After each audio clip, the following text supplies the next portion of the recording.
એક વખત નારદજી ભગવાન વિષ્ણુને કહે છે કે જે તમારી પૂજા કરે છે, જે તમારી અર્ચના કરે છે, જે તમારું ધ્યાન કરે છે તે હંમેશા દુઃખી કેમ રહે છે?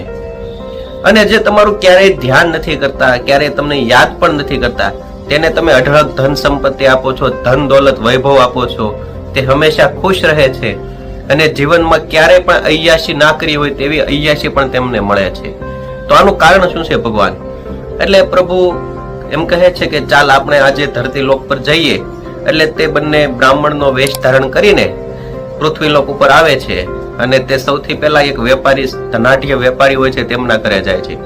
તેમની પાસે ખૂબ પૈસા હોય છે, ખૂબ વૈભવ હોય છે. એટલે તે જઈને પ્રભુ તેમનું દરવાજાનું બારણું ખટખટાવે છે અને કહે છે કે કઈ ભિક્ષા મળશે? એટલે તે વેપારી કહે છે કે આ ભિક્ષા માંગવા માટેનું સ્થળ છે, અહીંયા હું કઈ ભોજન મળે છે? એમ કરીને તેને ભલું બુરું ઘણું ભગવાનને કહેવા માંડ્યો અને તે કહે છે કે આજ પછી ક્યારે અહીંયા માંગવા માટે ના આવતા, આ કોઈ માંગવાનું સ્થળ નથી, તમારે અહીંયાથી દૂર ચાલ્યા જવાની જરૂર છે. તેમ કરીને તેને ધૂતકારે છે ને ત્યાંથી કાઢી મૂકે છે. એટલે ભગવાન થોડેક આગળ ચાલ્યા જાય અને પછી તેને કહે છે કે તને હજી ધન દોલત સંપત્તિ મળે, હજી તને અઢળક સંપત્તિ મળે અને તું તારા પરિવાર સાથે ખુશ રહે. એટલે નારદજીને કઈ સમજાણું નહીં અને નારદજી પ્રભુને પૂછે છે કે તમને એને એટલું બધું ખરાબ કીધું, ખરાબ વચનો બોલ્યા, તો તમે તેને સારા આશીર્વાદ કેમ આપો છો? એટલે ભગવાન કઈ બોલ્યા નહીં અને આગળ ચાલ્યા જાય છે. થોડે આગળ ગામમાં આગળ ચાલે છે, ત્યાં એક ઝૂંપડું હોય છે ને ઝૂંપડામાં એક ઘરડા ડોશીમાં રહેતા હોય છે.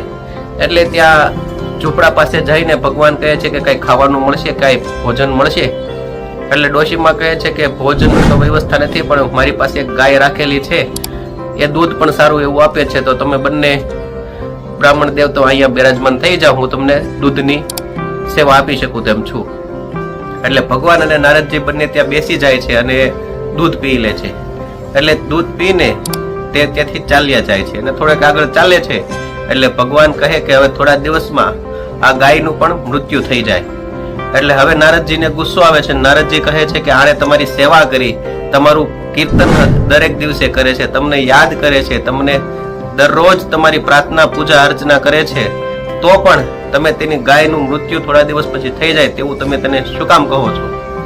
એટલે ભગવાન કહે છે કે એટલે ભગવાન હવે નારદજીને કહે છે કે પેલો વેપારી જે પૈસા વાળો હતો, તેની પાસે ખૂબ વૈભવ ધન સંપત્તિ હતી, તે જ્યારે છેલ્લા સમયે મૃત્યુના સમયે હશે ત્યારે પણ તેને ધન દોલત સંપત્તિનો જ વિચાર આવશે, તે મારું સ્મરણ નહીં કરી શકે.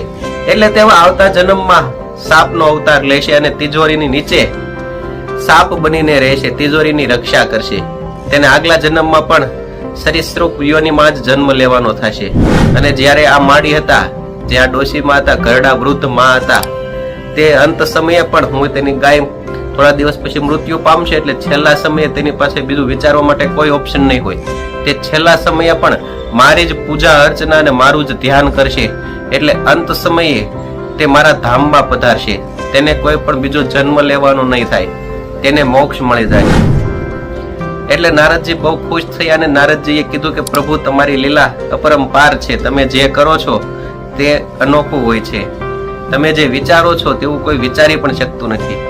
એટલે દોસ્તો, આ કહાનીનો સાર એટલો જ છે કે આપણે જે કંઈ પણ કરીએ છીએ તે અંત સમયે આપણી સાથે આવે છે. આપણે જેવું કર્મ કરશું, સારું કર્મ કરશું કે ખરાબ કર્મ કરશું, તે અંત સમયે આપણી સાથે જ આવશે. અને પ્રભુ જે નિર્ણય લેશે તેની આગળ કોઈનું ચાલતું નથી. એટલે જે કંઈ પણ થઈ રહ્યું છે, જે કંઈ પણ થવાનું છે, તેમાં પ્રભુની જ મરજી હોય છે. એટલે તેની મરજી વિરુદ્ધ આપણે કાંઈ પણ કરી શકતા નથી. દોસ્તો, તમને આ કહાની ગમી હોય તો મારી ચેનલને સબસ્ક્રાઇબ કરી દેજો અને લાઈક કરી દેજો. થેન્ક યુ દોસ્તો.